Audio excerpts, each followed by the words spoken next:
என்னங்க டைரியை பரட்டிட்டு இருக்கிறீங்க? அம்மா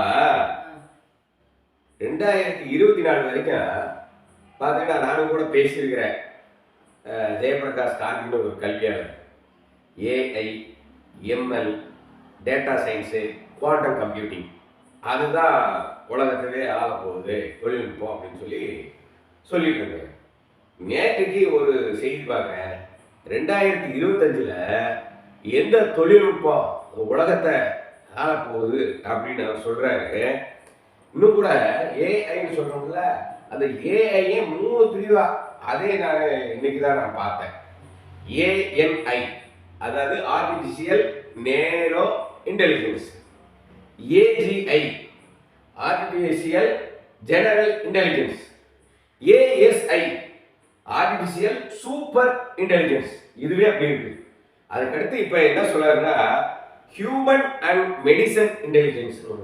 அது AI and MI, super and medicine intelligence அப்படின்னு இருக்கு. அப்புறம் medical science and synthetic biology, medical science and synthetic biology அப்படின்ற ஒரு தொழில்நுட்பம். பிறகு climate change technologies, climate change technologies. அப்புறம் advanced cyber security technologies, advanced cyber security technologies. பிறகு quantum கம்ப்யூட்டிங்ல குவாண்டம் சூப்பர் கம்ப்யூட்டிங். இப்படி இருக்கு புதுசு புதுசா. இதைத்தான் சொன்னாங்க, அப்டேட் ஆகிட்டே இருக்கணும், இல்லாட்டி அவுடேட் ஆகிடணும். இப்படி இருக்குது. இன்னொரு மகிழ்ச்சியான விஷயம், திண்டுக்கல்ல சேர்ந்த 2 பேரு உலகம் கலக்கிட்டு இருக்காரு.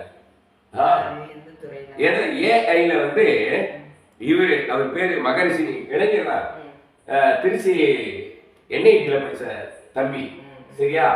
அவர் வந்து பாத்தீங்கன்னா ஏஐ மூலமாக எல்லாருக்கும் உலகமெல்லாம் இருக்காங்க இல்லையா, ஆங்கிலம் தெரியாதவங்க ஆங்கிலம் சொல்லி தராங்க. பிறகு குவாண்டம் கம்ப்யூட்டிங் இருக்கு இல்லையா, அதுல வந்து இங்க கோபி பாலகிருஷ்ணன், அவரும் திண்டுக்கல்ல சேர்ந்தவர்.